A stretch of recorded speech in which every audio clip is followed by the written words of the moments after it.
नमस्कार दोस्तों, स्वागत है आपका हमारे चैनल में। आज हम बात करने वाले हैं एक बहरूपिया राजा पौंड्रक के बारे में, जो अपने आप को वासुदेव कहता था। महाभारत काल में चुनार देश का प्राचीन नाम कुरुप देश था। पौंड्रक वहाँ का राजा था। कुछ लोग मानते हैं कि पुंड्र देश का राजा होने के कारण उसे पौंड्रक कहा जाता था, तो कुछ का मानना है कि वह काशी नरेश ही था। चेदी देश में यह पुरुषोत्तम के नाम से भी सुविख्यात था। उसके पिता का नाम वसुदेव था, इसके कारण वह अपने आप को वासुदेव कहता था। वह एक मूर्ख और अविचारी राजा था। पौंड्रक के आसपास के लोग और उसकी चापलूसी करने वालों ने उसे बताया कि तुम ही भगवान विष्णु के 8वें अवतार वासुदेव श्री कृष्ण हो। मथुरा में पैदा हुआ कृष्ण तो सिर्फ एक ग्वाला है। वो खुद को भगवान मानने लगा और अपने नाम के आगे वासुदेव लगाने लगा।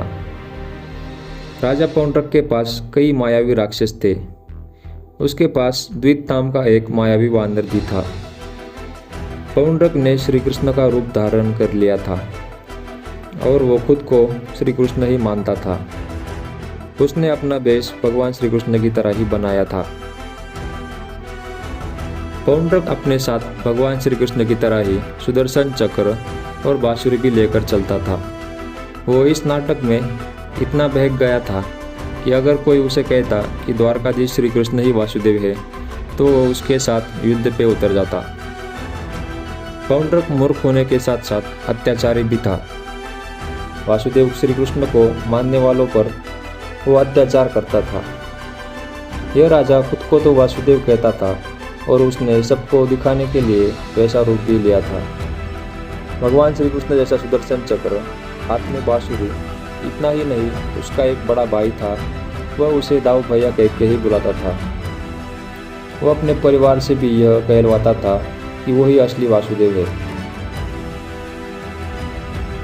अपने अविचार से वो इतना भ्रष्ट हो गया कि उसने एक समय भगवान श्री कृष्ण को द्वारका में एक संदेश भेजा। उस संदेश में वो यह कहता है कि मैं ही असली वासुदेव हूँ और तुम यह जो वेश धारण करते हो ये बंद कर दो। सुदर्शन चक्र का त्याग कर दो। बांसुरी रखना छोड़ दो, क्योंकि मैं वासुदेव हूँ और तुम्हें ऐसा वेश रखने की मैं अनुमति नहीं देता। और वो चेतावनी भी देता है कि अगर तुमने मेरी बात नहीं मानी तो युद्ध के लिए तैयार हो जाओ। उसकी इस हरकत पर भगवान श्री कृष्ण को हंसी आई। उन्होंने उसको नज़रअंदाज कर दिया।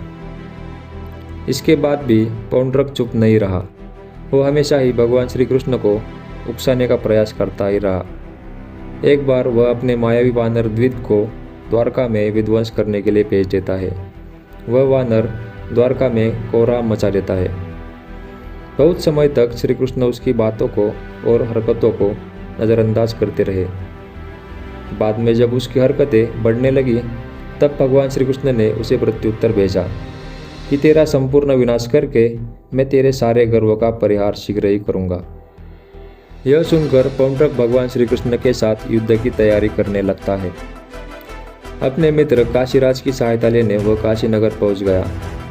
इस बात का पता लगते ही भगवान श्री कृष्ण अपनी सेना के साथ काशी देश पर आक्रमण करते हैं।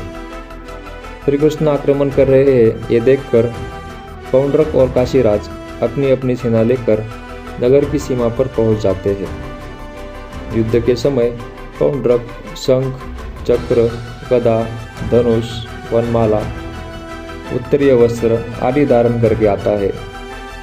उसका यह नाटकीय रूप देखकर भगवान श्री कृष्ण हंस पड़ते हैं। भगवान श्री कृष्ण और पौंड्रक में युद्ध होता है और भगवान उसका वध कर देते हैं। पौंड्रक का वध करने के बाद श्री कृष्ण पुनः द्वारिका चले जाते हैं। इस तरह से बहरूपिया राजा पौंड्रक का अंत होता है। वह अपने जीवन भर अपने आप को वासुदेव बताता है। इसी तरह की और कहानियाँ सुनने के लिए जुड़े रहिए हमारे चैनल से। मिलते हैं नई कहानी के साथ अगले वीडियो में। तब तक के लिए धन्यवाद।